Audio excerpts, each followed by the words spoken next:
Jambo in Salaamah family, welcome to another discussion and topic on Bantu Yashar'alites, Bantu Non-Yasharalites.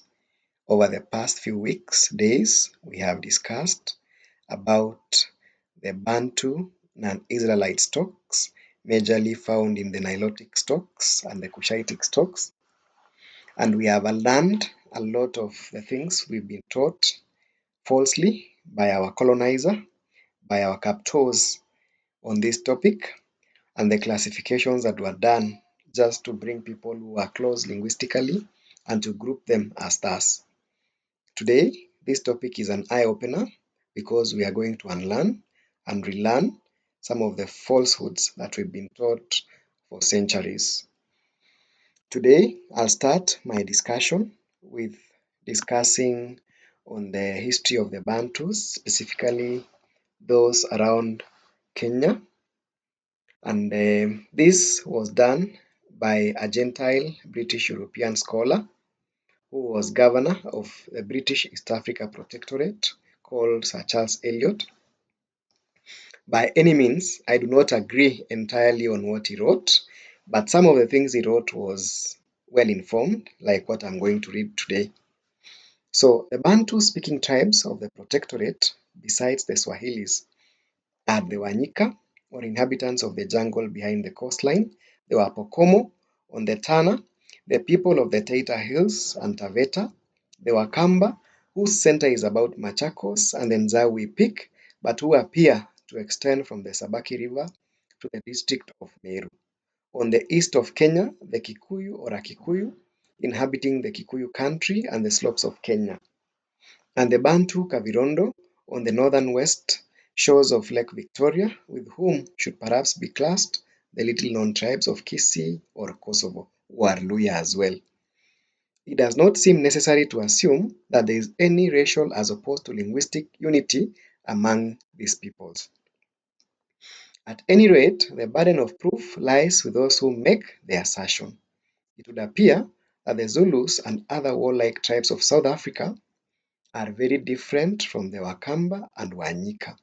And unless the unity of physical type can be proved, I should be inclined to think that the stock or the many mixed stocks who have produced the natives of East Africa have merely adopted a Bantu language. The Wanyika are found along the coast, and all the Pokomos probably belong to the same stock. But from living on the banks of the river and largely depending on it for their livelihood, they have become expert boatmen and adopted various new customs. According to their own traditions, the Wanyika represent a southern migration and came originally from Digi and Kirau in Shungwaya, the country behind Port Danford. One of their tribes, the Wasegeju, claim to be descended from the Somalis. From this excerpt family, you can see that not all Bantus descended from Congo region. We have some Bantu that came from Ethiopia, Somali regions, and this is supported biblically and historically because the land from Ethiopia downwards, sub-Sahara Africa, was the land of the Hebrews. And majority of these Bantu peoples are Hebrews, but not all Bantu peoples family. I want to make a very big cause and case for this study today. We are going to see and discuss further about this, and I'm starting my discussion with Somali Bantus. Just like the coastal Bantus descended from Somali, we also left some few Bantus in Somalia who are an ethnic minority. They are also known as Gosha or Jaren Weine. They are about 1.1 million and reside mainly near the Juba and Shabelle rivers. So you see, family, contrary to popular belief, we have been told all Somalis are Kushites, and this is not true. Further topics and discussions that we will see in the coming few weeks will show this as a deliberate attempt by these Euro-Gentiles to cover and distort this truth. And some of the brothers and sisters in America have unfortunately jumped into this bandwagon and are teaching false histories and falsehoods in the name of truth. So I'm going to discuss about the Tutsis, the Hutus, and the Twa. These people came to the Great Lakes regions of Rwanda, Burundi, Western Uganda, and Eastern DRC. This is the Great Lakes regions of Africa separately, and we shall see and discuss this as we go further. So, the Twa history.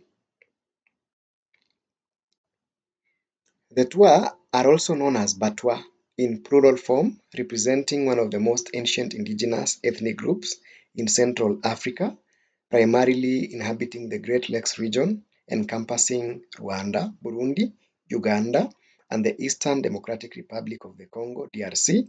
They are hunters and gatherers up to today, but they have intermarried extensively amongst the local Bantu tribes.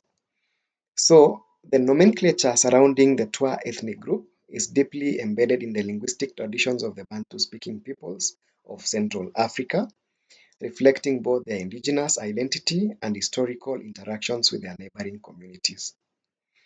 While Batwa is a Bantu name, the Ba and the Mu are singles and plurals of the same, especially denoting the Mu one and the Ba many, or plurality for human groups in Bantu languages. We are going to look at the Great Lakes Twa. The Great Lakes Twa are also known as Batwa or singular Mutwa or Abatwa or Gesera are a Bantu-speaking group native to the African Great Lakes. You've seen people of Yahuwah that these things have been lied and fed to us as lies continually. So Bantu is just a language classification. And you can see one of the Mutwa from the tribe is hunting with a bow and an arrow, and they look very Canaanitish if you've seen the phenotypical features of Africans, who are not Hamites, by the way, as advocated by most Israelites from the US. So we are going to look at the big pygmies. The pygmies, the pygmy groups are also very closely related to these Batwa peoples, and they are spread in Africa as the San Bushmen, Koekoe, the Negritos in Asia, as well as South America. And virtually all these people are hunters and gatherers, and they have no cattle to raise nor settle in one place. They are mainly found in the Congo regions of Ituri forest, and majority of the Bantu tribes call them Bambuti or Mbuti, which is a Bantu dialect. Um, they also live around the Kivu in the Congo, Lake Kivu, Rwanda, Burundi, and of course they have intermarried extensively with the local Bantu languages. Of course, north of the Congo in the forest, west of Ubangi River, are the Babinga, who are also part of the stock of the pygmies, and we have many family. The Twa are also found in Botswana, and they have intermarried with the Tswana. And you can see we have a lot of click languages in South Africa, from the Tswana, even to the Xhosa and others. You see, these languages with a click sound were originally used by the Khoi and the San and the Khoikhoi predominantly in Southern Africa, but due to intermarriages, these languages have spread across the local communities. I'm going to the Tutsis next. The Tutsis are traditionally and primarily a Bantu-speaking people. They are traditionally considered to have decent Nilotic and Cushitic roots. As you can see on the right, they have 60% Bantu, 20% Nilotic, 15% Cushitic genes, and they are believed to have come from the Ethiopia, Somali regions, and they came much more later than the Hutus, and of course the Twa. The Twa came around 13th century BC. The other tribes, the Hutus, came around 5th to 11th century BC, as well as these ones, the Tutsis, came around the 14th century AD. AD. Even the Hutus AD, after Anno Domini, after Christ. So I want to also discuss on the Tutsi Havila connections and their history, oral history. It is said that the Batutsi came from Ethiopia or Somalia, as I've discussed. They were living near the Havila lands, a biblical land connecting Africa Tutsi origins. And I have discussed earlier that they came later than most of the people that had come before them to the Great Lakes region. They came around the 14th century and they intermarried, assimilated, and of course worked with the local Hutu and the Twa that they found already inhabiting the Great Lakes regions. So the Havila connections is not a wishful story, and it has been discussed and passed down orally by the Tutsis across generations. And we have a discussion by Professor Yohanan Bwejeri, president of the Havila Institute, and he's done an extensive research on these peoples. According to Zephaniah chapter 3, verse 10, Havila talks on the Hebraic remnants of people that kept Torah of Yashar'al descent that were on the other side of Ethiopia. We all know that Ethiopia is the promised land and is the Holy Land family. So these people have spread and left Somali, Ethiopia regions to go to the Great Lakes regions to mine gold and to preserve the mines according to their ancient traditions for King Shaul. They were also part of the Solomonic kingdoms of the Zagwe dynasty and the Demot empires. So they left around 250 BC to around 1270, 1960, where they were an autonomous kingdom in the Great Lakes regions. And they have maintained a Deuteronomic code and have kept Torah traditions up to today. You see, family, most of these people knew they were Israelites for a long time. So these people have kept even Sukkot and have kept other traditions that are found in the Torah. So this discussion is very handful, and it is a basis of one of our discussions today about this tribe of the Tutsis. I don't want to discuss more on the Hutu-Tutsi relations because there is a lot of not so very good history between the two, and I'll not want to add salt to the injury. So I'll just discuss this Tutsi historical origins and claims to the Holy Land, as well as you remember, family, the other time we were looking at that map, and you saw the Tutsi Havila peoples from the region of East Africa, that is the Great Lakes regions, and they had gone there with their cattle, and they had gone and assimilated those people that were around that place and lived peacefully with those people, intermarrying, and of course, um, tilling the land, and of course having a proper living away from the close shores of Ethiopia. So Eldad testifies to Moses' faith of the Batutsis. Eldad the Danite had traveled extensively across East Africa, Central Africa, and West Africa to try and document the already spread peoples of Israel, Yashar'al, that have already dispersed from the Holy Land. And he was telling people about these peoples and he documented them. And one of his testimonies is about Batutsi. Eldad Hadani was very good in scholarly history, and he did a lot of the connections between the Batutsi and the Hebraic memory and code. And he testifies especially to even the Ish people that were also part of the modern day discussions about these histories. So I want to also discuss about the Bantu Khoisan Khoi mixing in the Southern Africa regions. And I will read a few of these excerpts I will start with the middle. So it is only necessary that some persons who carried this recessive gene, which as far as we know,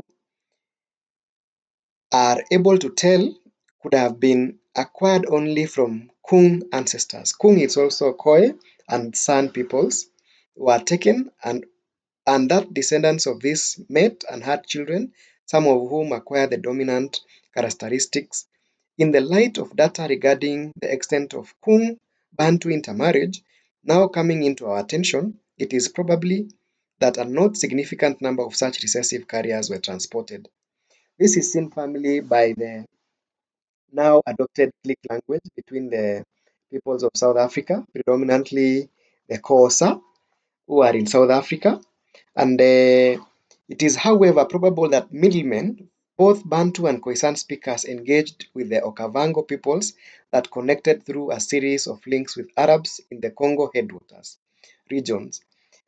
Archaeological evidence for such links extend to CE 800-900, which is quite true from history family. So we've had a lot of interactions between amongst these peoples, and also during the slave trades of perpetuated by the Arabs uh, during those times. And these people have mixed and have become one, and you've seen them in their phenotypical features of the Khoisan and, of course, of the Xhosa and the Tswana. So I want to do a Xhosa and San connections, and I want to read a discussion, an article here. So the Xhosa people have a complex and intertwined history with the Khoisan, who are an indigenous hunter-gatherer people of South Africa. Historically, the Xhosa and Khoisan had a relationship based on trade, as the Xhosa relied on the Khoisan for items such as animal skins, ivory, and ostrich eggs, which were highly valued in their society. However, the arrival of European settlers in the 17th century disrupted relationship. And as settlers began to colonize and exploit the land that both groups inhabited, the Xhosa and Khoisan also had conflicts over land and resources, as both groups relied on the same areas for hunting and grazing. These conflicts were further exacerbated by the arrival of European settlers who sought to control and exploit the land for their own purposes. Over time, the Xhosa and Khoisan began to intermarry and form hybrid communities, which further complicated their relationship. The Khoisan also adopted some aspects of the Khoisan culture, such as their language and hunting techniques. Remember, both people were hunting, but the Khoisan were advanced in their hunting techniques. So today, the Xhosa and Khoisan continue to share some cultural and linguistic similarities, and efforts are being made to preserve and celebrate the culture heritages of both groups. However, the legacy of colonization and exploitation has had a lasting impact on their relationship and the way they interact with each other. This article is very, very much self-explanatory and discusses on the mixture of these peoples. These people who are non-Bantu now are becoming Bantu, and later on being classified as Bantu by these Euro-Gentiles scholars. So, conclusion of this matter, family. The concept of Bantu Israelite centers on the belief that various Bantu-speaking groups across Central, Southern, and Eastern Africa are direct descendants of the ancient biblical tribes of Israel. This identity is often supported by oral traditions detailing long-form migrations from the Levant, which is basically Ethiopia region, not the present-day Palestine, into the African interior. It's called Negeb in Hebrew, Nagab as well as cultural commonalities such as specific dietary laws, circumcision rites, and naming conventions that mirror Hebrew customs. For many communities like the Lemba, the Maasai, or certain groups within West Africa, like the Igbo, these ancestral ties are a cornerstone of their spiritual and historic narrative, representing a gathering of a diaspora that has preserved its identity for millennia, family. In contrast, the term Bantu non-Israelite is typically used within this framework to distinguish Bantu-speaking populations who do not claim or demonstrate these specific Hebraic ancestral origins.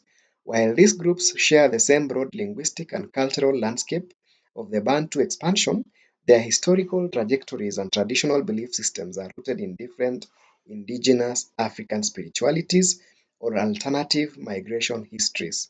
Distinguishing between the two allows for a more nuanced study on how diverse lineages have moved across the continent, highlighting the unique ways in which various Bantu people define their heritage and their place within the broader history of the ancient world. Family. You've seen we have a lot of intermarriages that have made these people mix. We also have, by the way, other Bantu Canaanites that I have not discussed here. Bantu Elamites, for instance, the Shona believed they came from Guru Uswa. Guru Uswa was part of the Elamite dynasty and empire.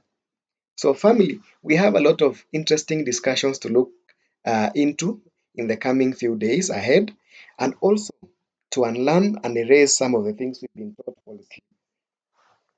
Family, we do not need to rely mostly on our captors to discuss on our history and to perpetrate what was perpetrated by these Europeans.